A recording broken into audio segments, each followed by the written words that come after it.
अष्टावक्र गीता श्लोक 2। अष्टावक्र की आयु केवल 12 वर्ष है और राजा जनक आयु में उनसे बड़े हैं, किंतु अष्टावक्र का ज्ञान अपार है।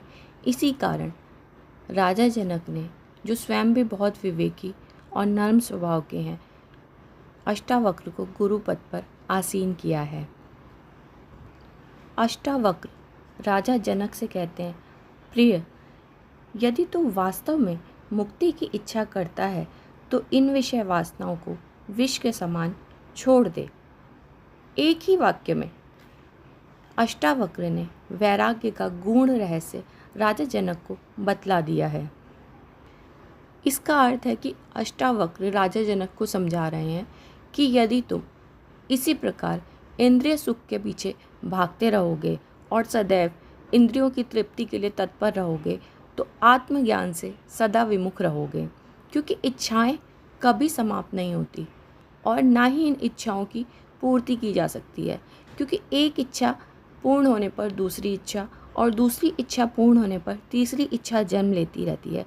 इस प्रकार मनुष्य का अंत समय आ जाता है, किंतु उसकी इच्छाएं कभी समाप्त नहीं होती।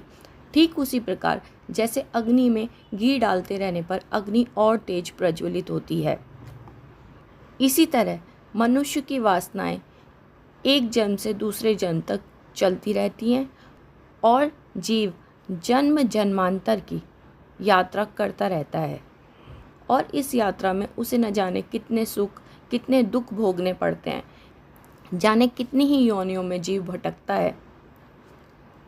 इसी कारण अष्टावक्र इन आसक्तियों को विष के समान त्याग देने को कह रहे हैं, क्योंकि आत्मा तो कभी इस इंद्रिय तृप्ति का सुख चाहती ही नहीं।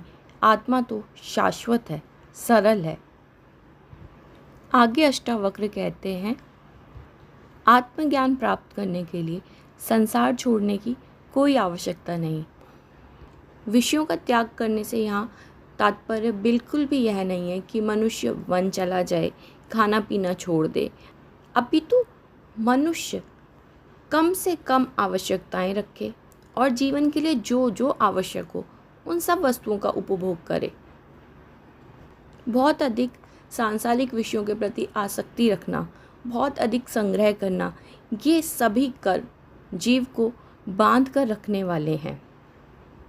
लोभ, मोह, ममता, क्रोध, ईर्ष्या, द्वेष, घृणा, दुख और चिंता ऐसे अनेकों अवगुण हैं जिनको त्यागे बिना मनुष्य इस भवसागर से पार नहीं पा सकता। जिस प्रकार मकड़ी अपने बनाए हुए जाले में स्वयं फंस जाती है, ठीक उसी प्रकार मनुष्य अपने इन अवगुणों में घिर कर रह जाता है। आगे अष्टावक्र कहते हैं कि सिर्फ इन विषयों को छोड़ देने मात्र से ही आप आत्मज्ञान के पात्र नहीं हो जाते। आगे आपको गुणों को ग्रहण भी करना है। जिस प्रकार एक जहर पिया रोगी यदि डॉक्टर के पास आए तो डॉक्टर सबसे पहले उसके शरीर में से जहर को बाहर निकालेगा, उसे वमन कराएगा, इसके बाद डॉक्टर उसे औषधि देगा और उसका उपचार करेगा। ठीक उसी प्रकार यदि जीव ज्ञान प्राप्ति करना चाहता है तो उसे आसक्ति रूपी विष को अपने अंदर से बाहर निकालना पड़ेगा।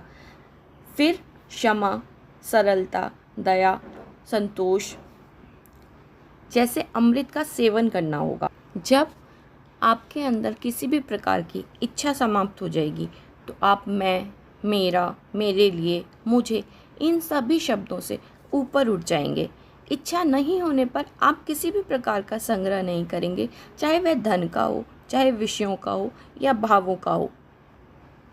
यह अवस्था आपको कर्म बंधन से मुक्त करने वाली होती है। इस प्रकार आप शरीर भाव को त्याग देंगे और आपका आपकी आत्मा के साथ तादात्म्य हो जाएगा। इसीलिए अष्टावक्र कहते हैं कि मुक्ति की इच्छा रखने वाले के लिए यह परम आवश्यक है कि वह वासनाओं का त्याग कर दे।